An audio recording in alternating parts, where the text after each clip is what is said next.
Attention Deficit Hyperactivity Disorder (ADHD) is a mental disorder and neurobehavioral disorder characterized by either significant difficulties of inattention or hyperactivity and impulsiveness, or a combination of the two.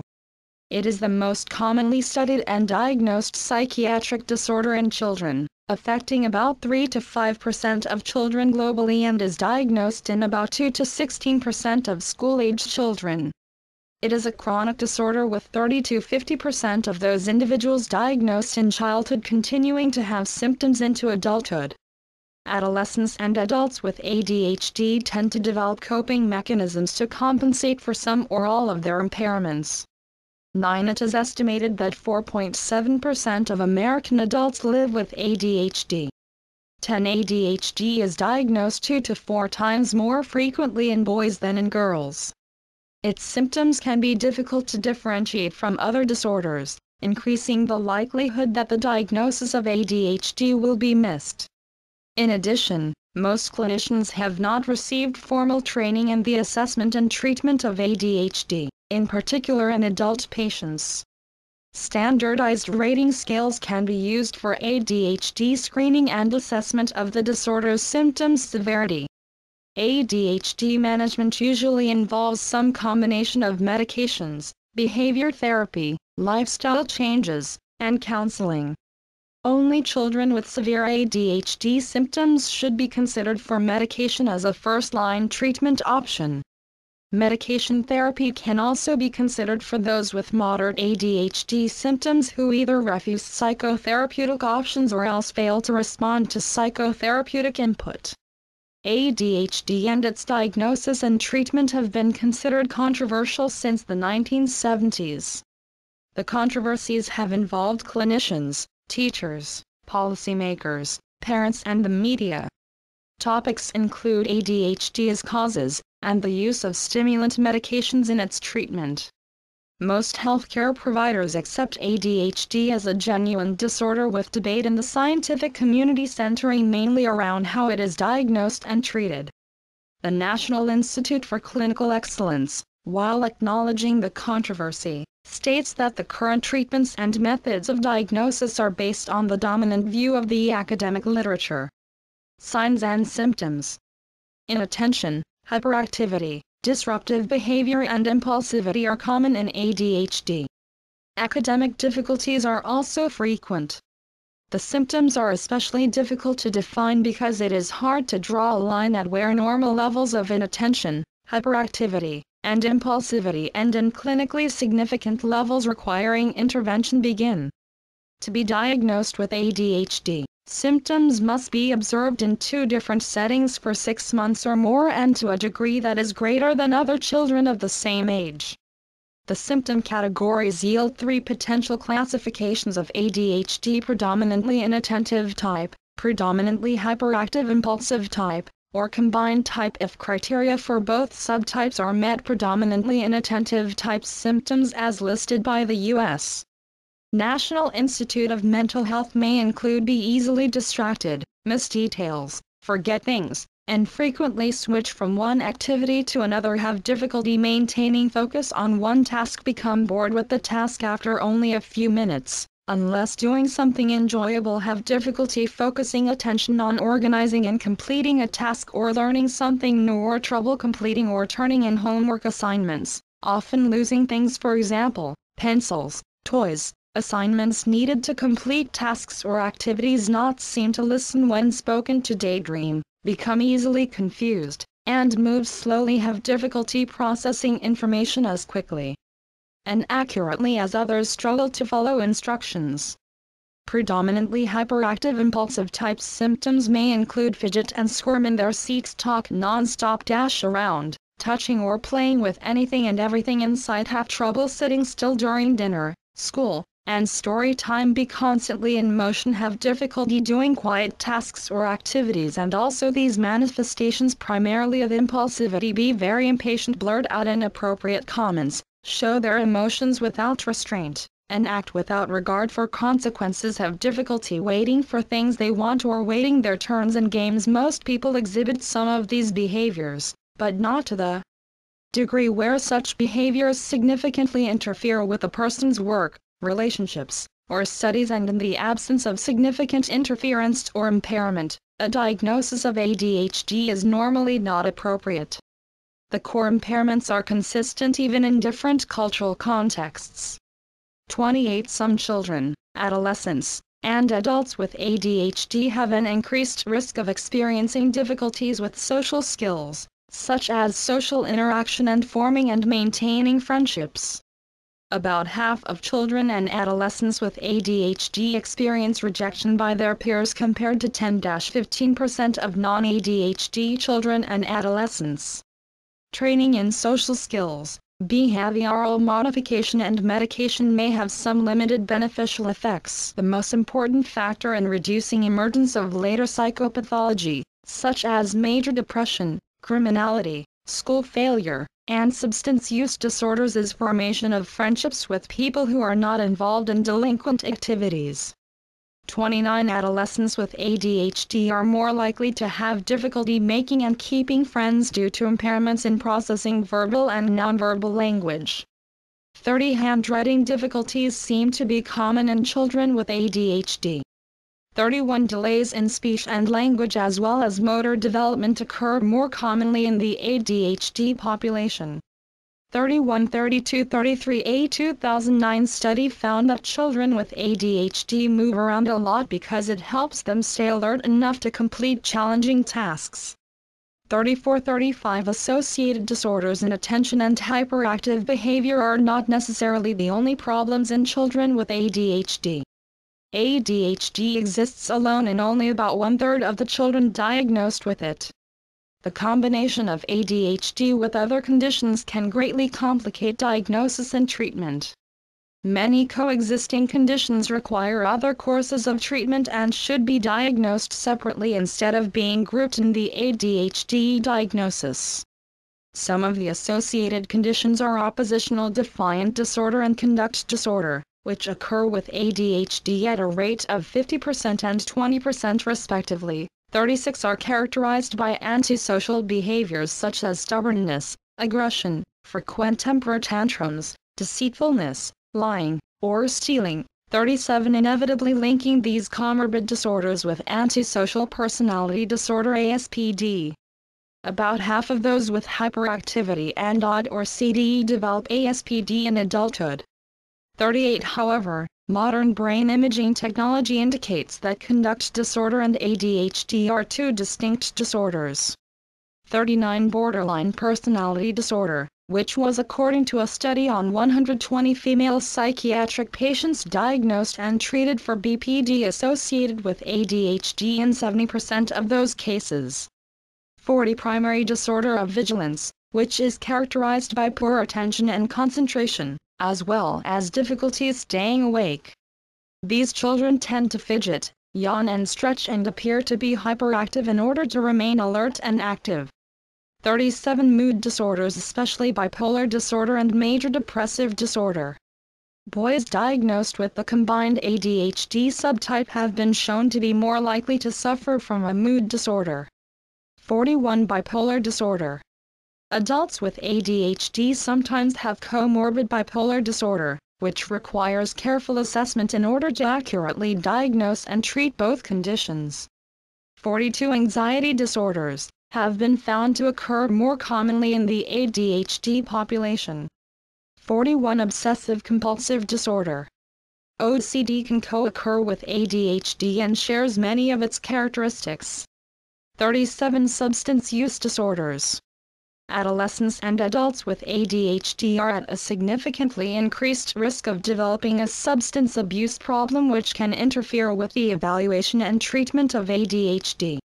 The most commonly misused substances by the ADHD population are alcohol and cannabis.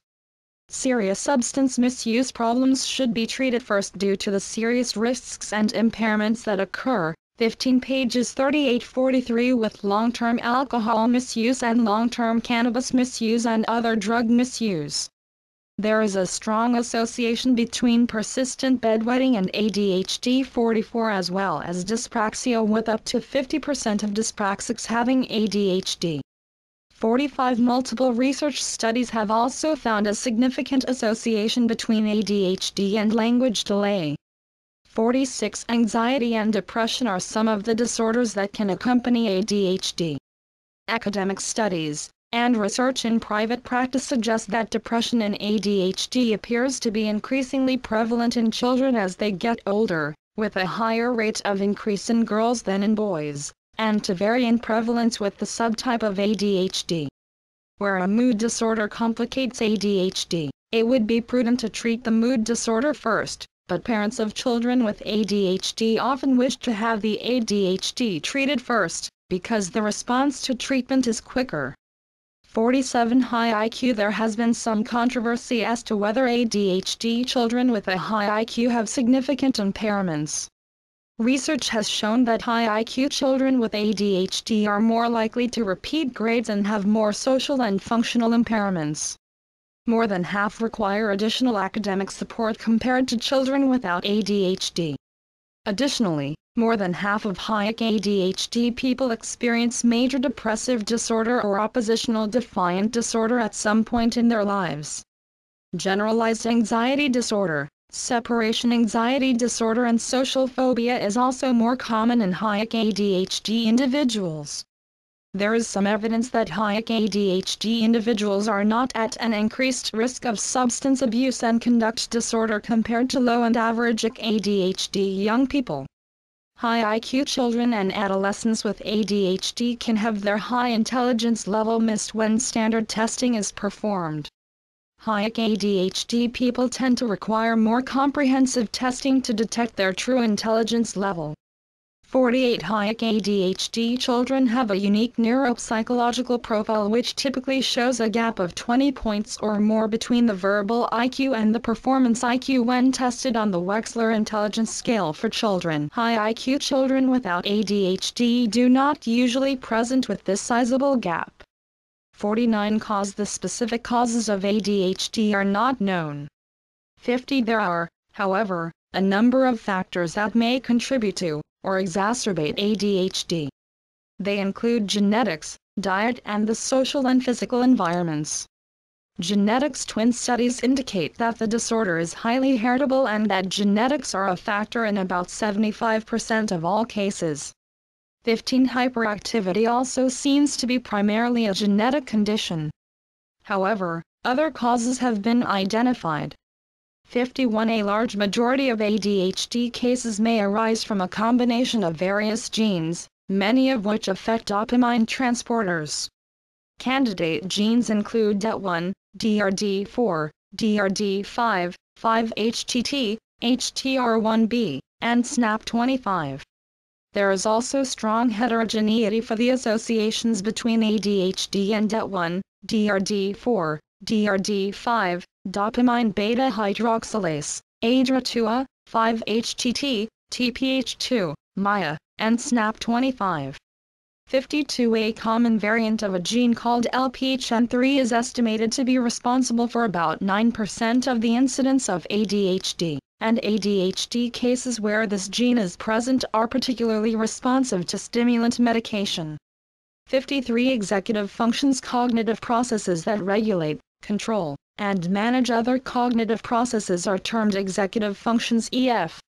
54 Examples of such regulated processes are planning, working memory, attention, inhibition, mental flexibility, and initiation and monitoring of actions.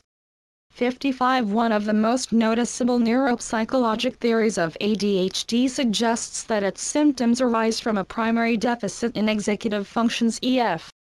56 A 2005 review found that groups with ADHD showed significant impairment on all EF tasks. The strongest effects were on measures of response inhibition, vigilance, working memory, and planning. However, the effect sizes were moderate and there were also individual differences. 56 Not all individuals with ADHD show deficits in executive functioning. 57 The criteria for an executive function deficit are met in 30–50% of children and adolescents with ADHD. 58 Furthermore, deficits in EF are not unique to ADHD. 57. For example, deficits in executive function are seen in individuals with oppositional defiant disorder and conduct disorder. 57. One study found that 80% of individuals with ADHD was impaired in at least one EF task, compared to 50% for individuals without ADHD. 59. The 2005 review concluded that deficits in certain executive functions play an important role in ADHD. However, EF weaknesses are neither necessary nor sufficient to cause all cases of ADHD. 56. Evolution. See also Hunter versus Farmer hypothesis. At more than 1% of the population, researchers have proposed that the high prevalence of ADHD may be due to natural selection having favored ADHD, possibly because the individual traits may be beneficial on their own, and only become dysfunctional when these traits combine to form ADHD. 60. The high prevalence of ADHD may in part be because women in general are more attracted to males who are risk takers, thereby promoting ADHD in the gene pool. 61. Further evidence that hyperactivity might be evolutionarily beneficial was put forth in a 2006 study finding that it may carry specific benefits for certain forms of society. In these societies, those with ADHD are hypothesized to have been more proficient in tasks involving risk, competition, and/or unpredictable behavior, that is, exploring new areas, finding new food sources, etc., where these societies may have benefited from confining impulsive or unpredictable behavior to a small subgroup. In these situations, ADHD would have been beneficial to society as a whole even while severely detrimental to the individual. 61. More recent research suggests that because ADHD is more common in mothers who are anxious or stressed, that ADHD is a mechanism of priming the child with the necessary traits for a stressful or dangerous environment, such as increased impulsivity and explorative behavior, etc. 62. A genetic variant associated with ADHD, TRD448 BPV and TR7R allele, has been found to be at higher frequency in more nomadic populations and those with more of a history of migration. 63. Consistent with this, another group of researchers observed that the health status of nomadic REL men was higher if they had the ADHD-associated genetic variant 7R alleles. However, in recently sedentary non-nomadic REL, those with 7R alleles seem to have slightly worse health. 64. Environmental ADHD is predominantly a genetic disorder, with environmental factors contributing a small role to the etiology of ADHD. Twin studies have shown that ADHD is largely genetic, with 76% of the phenotypic variants being explained by inherited genetic factors. 65. 66. Alcohol intake during pregnancy can cause the child to have a fetal alcohol spectrum disorder, which can include symptoms similar to ADHD. 67. Exposure to tobacco smoke during pregnancy impairs normal development of the fetus, including the central nervous system, and can increase the risk of the child being diagnosed with ADHD. 68. Many children exposed to tobacco do not develop ADHD, or else only have mild symptoms which do not reach the threshold of a diagnosis of ADHD. A combination of a genetic vulnerability to developing ADHD as well as the toxic developmental effects of tobacco on the fetus explain why some children exposed to tobacco smoke in utero develop ADHD and others don't. 69. Children exposed to lead, even relatively low levels of lead, develop neurocognitive deficits which resemble ADHD, and these children can fulfill the diagnostic criteria for ADHD. There is also some evidence that exposure to polychlorinated biphenyls during childhood causes developmental damage and can cause ADHD-type symptoms, which are diagnosed as ADHD. 70. Exposure to the organophosphate insecticides chlorpyrifos and dialkyl phosphate is associated with an increased risk of ADHD. However, the evidence is not definitive, as 5 of 17 studies fail to find an association. 71. Very low birth weight, premature birth and exceptional early adversity increase the risk of the child having ADHD. 72. At least 30% of children who experience a pediatric traumatic brain injury develop ADHD.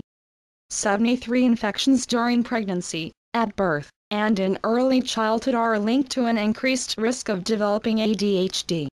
These include various viruses: measles, varicella, rubella, enterovirus 71 and streptococcal bacterial infection.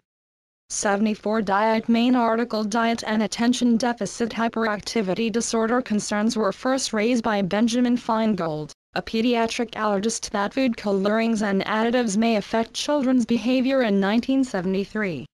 There is evidence suggesting that some food colorings may make some children hyperactive. However, the evidence for a link between food colorings and hyperactive behavior remains uncertain. The FDA interpreted the evidence as being inconclusive as to whether food colors caused hyperactivity or not. The FDA review of food colors has been criticized for only doing a very narrow investigation into food colorings and their possible association with causing hyperactivity, instead of investigating their possible effect on neurobehavior in general. 75 It is possible that certain food colorings act as a trigger for ADHD symptoms in subgroup of children who have a genetic vulnerability. The UK, followed by the European Union, took regulatory action on food colorings due to concerns about their possible adverse effects in children. 76 According to the Food Standards Agency, the Food Regulatory Agency in the UK, food manufacturers were encouraged to voluntarily phase out the use of most artificial food colors by the end of 2009. Sunset Yellow FCF E110, Quinoline Yellow E104, Carmoisine E122, Allura Red E129, Tartrazine E102 and Pinso-4R E124 are collectively called the Southampton 6. Following the FSA's actions, the European Commission ruled that any food products containing the contentious colorings must display warning labels on their packaging by 2010. 77 Social The World Health Organization states that the diagnosis of ADHD can represent family dysfunction or inadequacies in the educational system rather than individual psychopathology. 78 Other researchers believe that relationships with caregivers have a profound effect on attentional and self-regulatory abilities. A study of foster children found that a high number of them had symptoms closely resembling ADHD. 79 Researchers have found behavior typical of ADHD in children who have suffered violence and emotional abuse. 1580 Individuals with post-traumatic stress syndrome (PTSD) show deficits in executive functions and in attention, and children with PTSD can be misdiagnosed with ADHD. Pinky D. 77